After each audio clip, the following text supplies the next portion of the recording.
Hello and welcome. Today's video is going to be an Orbit Framework programming example.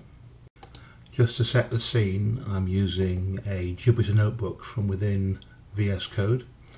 For anybody who's not familiar with it, you can do some very simple things like taking any standard Python, dumping it into a cell and then running it. So this is what I'm going to do, but I'm going to be using the Orbit framework to access an existing Orbit dataset and control an existing Orbit communicator display. So specifically I'm going to try and alter a calendar event and have it dynamically update the screen at the same time. So first thing I need to do, if we start with another cell, is to import a connection to the database. So this is importing the Orbit database class and opening the database and providing a handle to work with. Okay, so that's run quite happily. The next thing we're going to do, the calendar works off a table called schedule. So we need to import the ORM classes that relate to the schedule table. So we have two. Orbit schedule collection effectively describes the collection of records in the table, and each record is represented by an Orbit schedule class entry. Once we have that, if we run open with the database handle, that attaches the classes to the database. That's working quite happily as well. So next, if we try and get some data out of the database, if we reference the collection and add filter, just print the result for a second,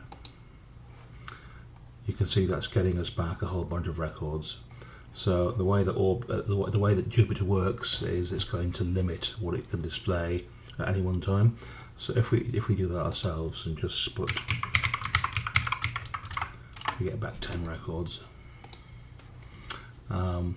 That's giving us a sequential listing of the database. So because we don't have many entries in the schedule table, just for demonstration purposes, I'm going to do a linear search.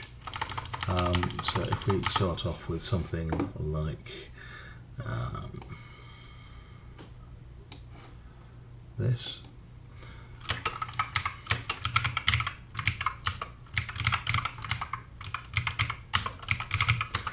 So we're going to search through the schedule collection. Take that out for now because we're going to search the whole table.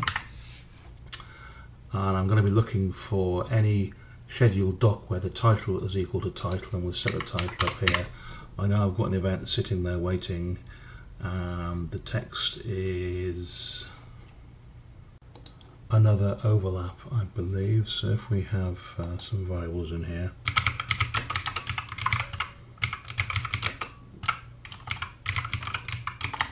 that's what we're going to be looking for. We're going to need to set the interval as well. So from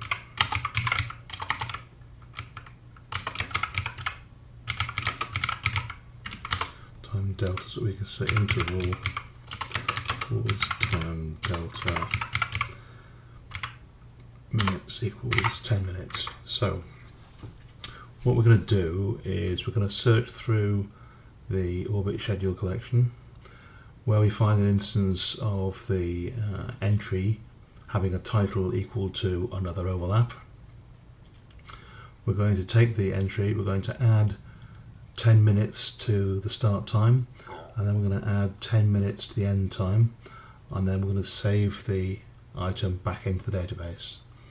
So if I run that, okay, well it thinks it's run quite happily, but there's nothing visual to look at. So if I bring up, I have a copy of Orbit Communicator running. So this is showing the entry for the 6th of February, and there's an entry there with the title of another overlap. So if I just run this again, you can see that moved the entry by 10 minutes each time I click.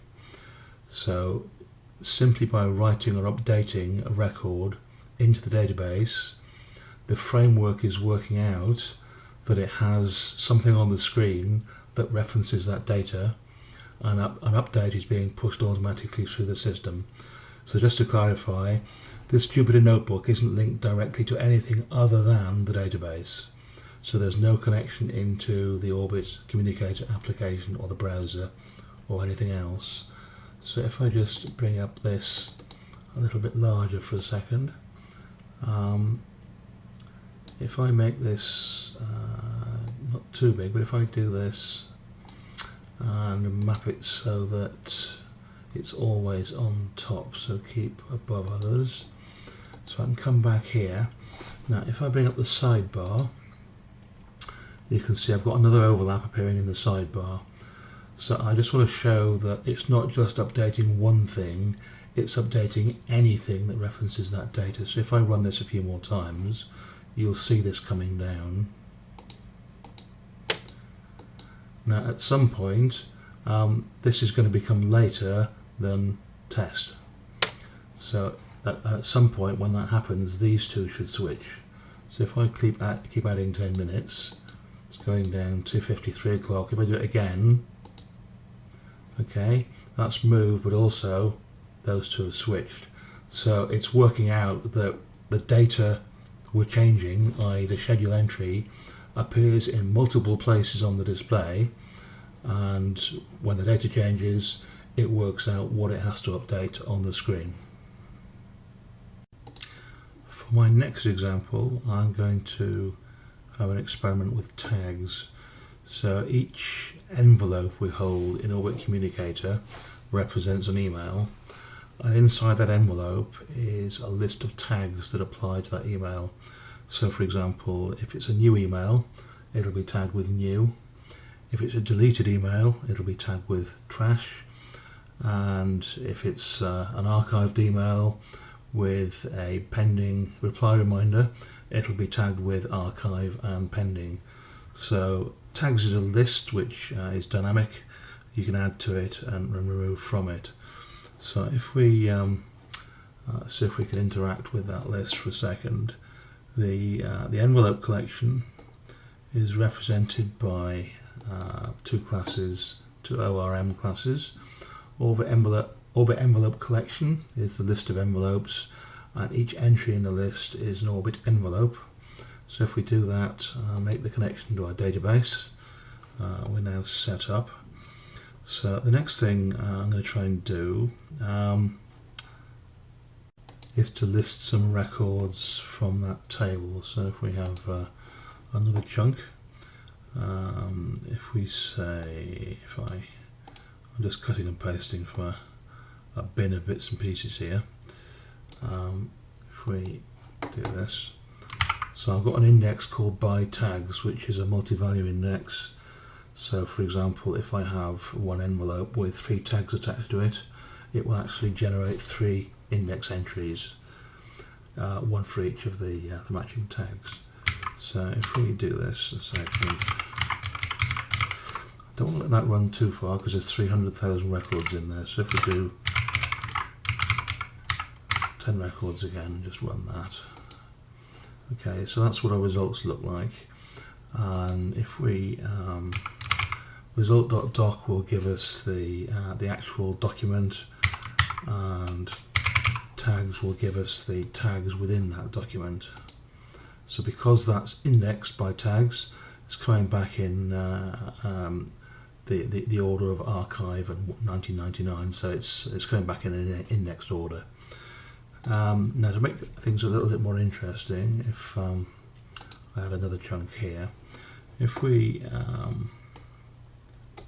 use the same index but with suppressed duplicates. Suppressed duplicates will only return a single entry per unique tag. So I guess it's the equivalent of using select unique in SQL.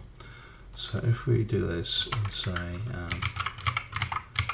print result.key and run that, So this is giving us a unique listing of tags from the database. So it stopped us there because there are too many entries, but there aren't too many more than that.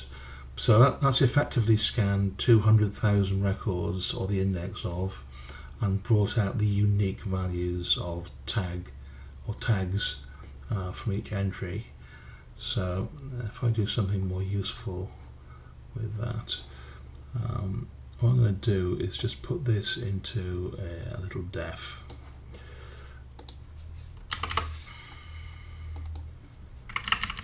Just to make it a little more manageable. Oops, and then I'm going to have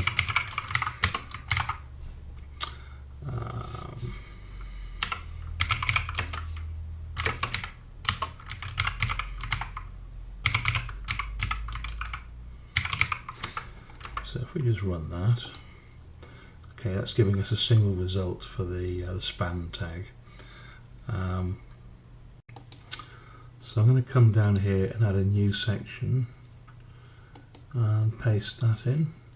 So this is going to set OID to object ID to the object ID of the first record we just found that's tagged with spam. That's going to set doc to the actual record we just found, and that's going to print out the tags that are currently associated with that record. So if I run that now, so currently the first record matching spam is actually tagged with spam and trash. So a new section again. What I'm wanting to do is to change that. So if I take this line, so this is going to take the current record that we have, and it's going to change the tags field, and it's going to set it to new tag. So what that will do is remove those two tags and add a new tag. So if I just bring up Orbit Communicator for a second, this is Orbit's display of tags. So this is a listing of tags, and against each tag are the number of matching records. So currently, if we change this particular record, we're going to have one fewer spam records or spam matches, one fewer trash matches, and we're going to have a new tag appear with one count against it. So if I run that now, so new tag has appeared with a count of 1, spam has decreased by 1, and trash has decreased by 1.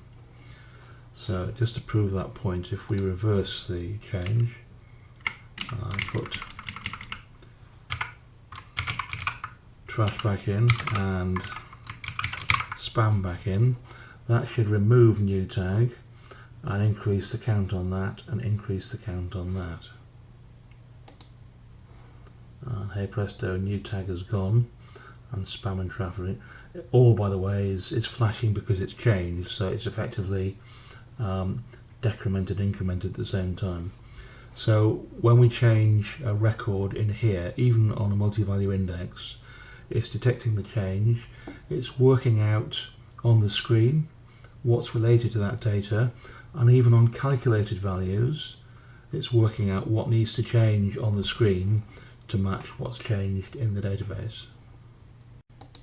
So I hope that gives some insight into the reactive nature of the Orbit framework and exactly what it means in terms of transparent mapping between datasets and the screen.